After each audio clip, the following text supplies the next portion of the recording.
Selamat pagi semuanya, kami dari kelompok 4 ingin mengucapkan tentang tugas agama. Bagaimana bisa perkenalan diri? Oke, perkenalkan saya Dr. Kuslayan Dono MC. Sekarang bertugas di asrama, mahasiswa di Universitas Pendidikan Yogyakarta, dan sudah kurang lebih 3 tahun ya di komunitas itu.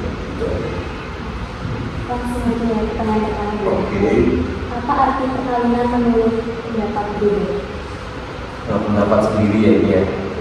Ada beberapa hal sih kalau perkawinan kalau secara khusus berdasarkan kitab hukum kanonik di kanon 1055 tahun 1948 kalau nggak salah.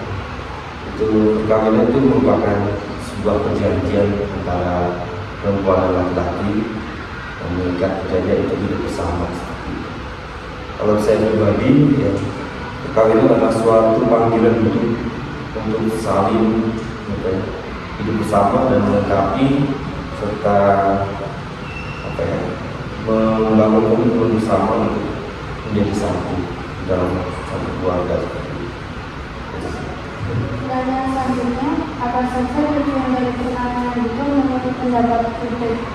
Tujuan dari perkawinan tentunya ada beberapa ya. Kalau dari pakemnya gereja itu pertama itu kesejahteraan keluarga, kesejahteraan bersama, dua itu untuk keberlangsungan populasi atau dengan pertambahan jumlah orang atau dengan beranak, dan tiga itu ya pendidikan anak. Jadi tujuan dari pernikahan sendiri ya salah satunya untuk saling melengkapi, saling membantu, dan juga salah satunya untuk melanjutkan keturunan dan perkawinan berkelanjutan. Menurut pendapat beliau, apa makasih terkait dengan perkawinan? Cincin ya. Kalau dewasa ini memang kita selalu erat banget ikatannya. Kalau pernikahan lalu pertunangan, biasanya mulai dari pertunangan itu ada semacam simbolik ya, cincin itu semacam simbolik saja sebenarnya untuk mempertegas makna bahwa di sini ada sebuah ikatan. Misalnya cincin pernikahan itu mengikat antara kedua belah pihak bahwa mereka sudah satu di dalam satu perkawinan yang sah, dan cincin ini merupakan simbol dan mengingatkan mereka bahwa saya sudah menikah, sudah ada yang memiliki, dan ini senantiasa ketika mereka dimanapun menyadarkan bahwa saya ini sudah dimiliki orang lain. Misalnya seperti itu baru menjadi pengingat seperti itu untuk orang itu. Pertanyaan selanjutnya, menurut pendapat Anda, apa maksud dari perkawinan beda agama? Perkawinan beda agama sekarang ini cukup marak karena kita tahu sendiri kadang-kadang agak sulit juga ya ketika mencari sesama seagama itu kadang-kadang terasa berat dan tidak cocok dan sebagainya. Lalu makna perkawinan yang beda agama di balik semuanya itu ya, di dalam Katolik kita mengakui bahwa adanya pernikahan beda agama dan disebut juga pernikahan campur ya.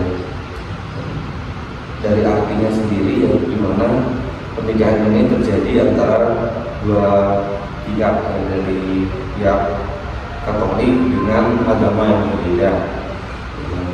Secara ini sih memang tidak terlalu disarankan untuk memilih jalan ini, tetapi ketika memang situasinya sudah tidak memungkinkan, lalu kita bisa memilih untuk menikah beda agama. Menikah beda agama itu berarti salah satu tidak perlu masuk menjadi Katolik, tetapi berkomitmen untuk menikah secara Katolik seperti itu.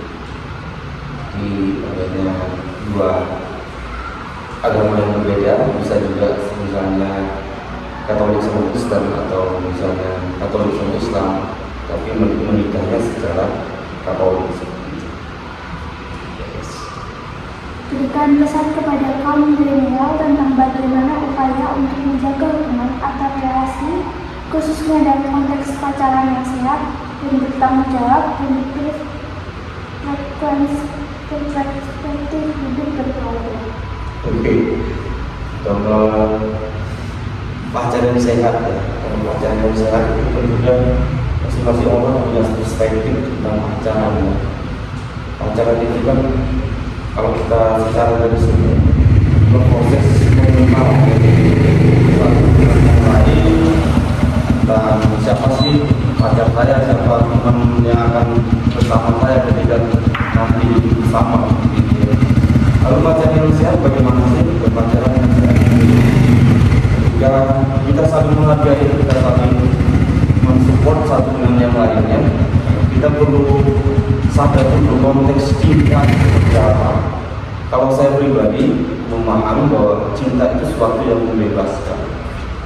Ketika kita memiliki seseorang, lalu kita banyak mengikat dan menekan, apakah kita bisa mengatakan itu cinta? Kalau kita mau berkaca dengan Yesus sendiri misalnya, dia mencintai kita, tapi dia memberikan hidupnya untuk yang dicintai. Nah, kurang lebih sebetulnya pacaran yang sehat dalam ketika kita memberikan cinta kita tanpa harus mengikat seseorang dengan memberikan kebebasan dia. Kita juga memang seperti kan kita harus kepo juga ya, apakah udah gimana keadaannya dan sebagainya betul. Tapi di situ kita memberikan ruang kebebasan orang lain. Kita memberikan diri kita sebetulnya kepada yang kita cintai. Menurut Buder, berapa usia ideal untuk menikah?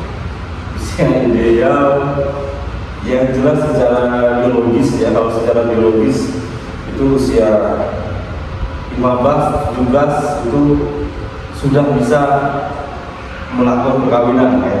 Tetapi di Indonesia untuk pernikahan yang disah dan diakui oleh negara itu setidaknya yang perempuan atau laki-laki itu berusia 17 atau 18 gitu.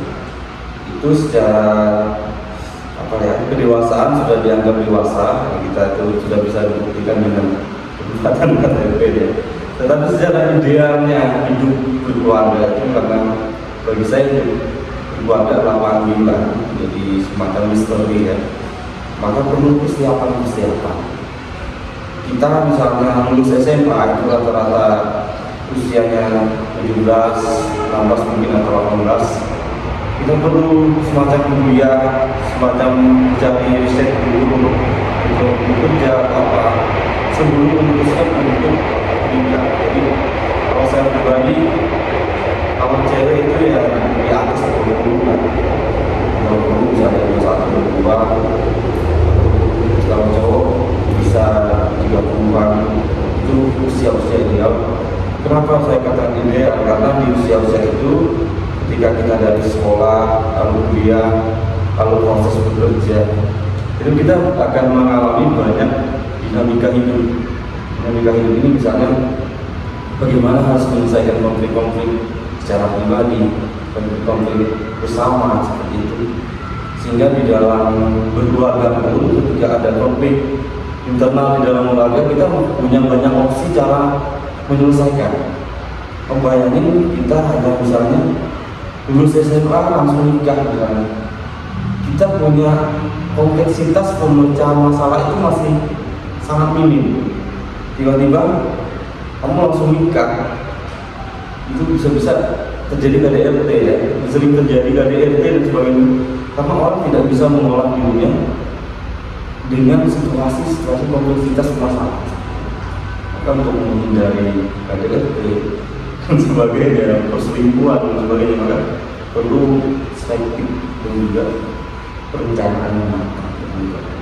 Setidaknya dari pihak suami atau istri sudah memiliki satu pekerjaan yang tetap sehingga bisa menopang keluarga.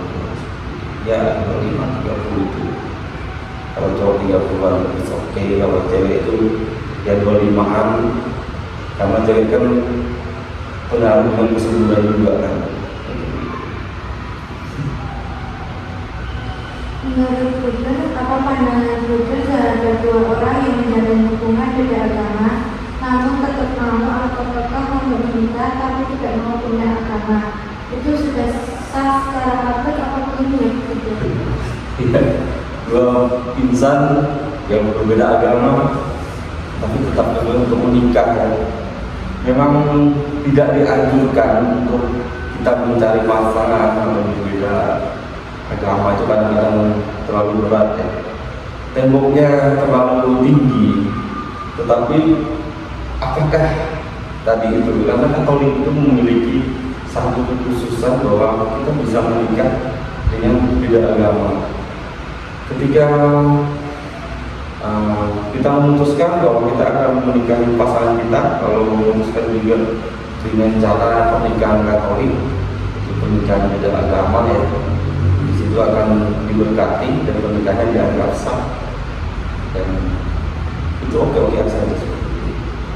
Jadi memang harus ada komitmen ya, karena masing-masing punya tantangan sendiri kalau harus beda agama sebagainya. Kita ya pada Katolik memberi jawaban satunya, dia bisa tidak perlu jadi Katolik tapi bisa menikah. Apakah di gereja Katolik akan diterapkan karena secara beda agama? Apakah akan diterapkan? Ini beberapa tahun ini kan memang sudah ada terjadi ya. Saya kurang tahu untuk aturan yang terbaru apakah itu benar-benar ada di hukum atau bagaimana. Hanya saja itu sebagai sebuah pilihan, mungkin pilihan terakhir ya. Sehingga pasangan itu mengakomodir setiap pasangan yang sudah terlanjur ya, misalnya benar-benar sayang banget dan sebagainya, daripada harus meninggalkan agama Katolik ya, harus menggunakan ya, cara-cara itu dengan pernikahan beda agama. Itu sih saya belum tahu aturan yang terbaru seperti apa. Untuk pertanyaan terakhir, menurut Butler, apa solusi terhadap dua mempelai yang memutuskan sudah menikah tapi dengan perjalanan menikah memutuskan untuk bercerai? Berat ya, menikah itu kan sebuah pilihan ya, dan kita tahu bahwa untuk memilih satu orang untuk mendampingi kita seumur hidup, karena sifatnya perkawinan gereja Katolik kan monogami ya, satu untuk seumur hidup, dan boleh menikah lagi itu ketika salah satu pasangan itu sudah meninggal. Kebayangkan berarti harus setia selama-lamanya. Maka solusi ketika mengalami hubungan dalam memilih pasangan, dan kita harus mencoba mencari jalan-jalan tengah untuk menengahi jangan sampai terjadi perceraian, misalnya konsultasi dengan pastor atau konsultasi juga dengan orang-orang yang memang ahli dalam berkeluarga, sehingga menemukan solusi-solusi yang terbaik untuk kedua pasangan, sehingga pada akhirnya tidak melakukan perceraian seperti itu. Kalau gereja memang saat ini untuk mengurus perceraian itu memang tidak mudah juga, karena ada proses hukum gereja juga yang harus dilalui. Maka yang penting itu komitmen bersama antara si suami dan si istri untuk menjadi pasangan. Maka sebelum memutuskan untuk menikah harus dipikirkan matang-matang. Kalau belum terjadi, jika mau cerai, ya kita harus menyertakan Tuhan yang tetap memanggil Anda dalam hidup keluarga, dan juga mengusahakan tetap merujuk, tetap baik, meskipun kadang-kadang jalannya tidak mudah. Seperti itu sih. Mungkin itu aja dulu. Iya. Terima kasih. Ya, terima kasih.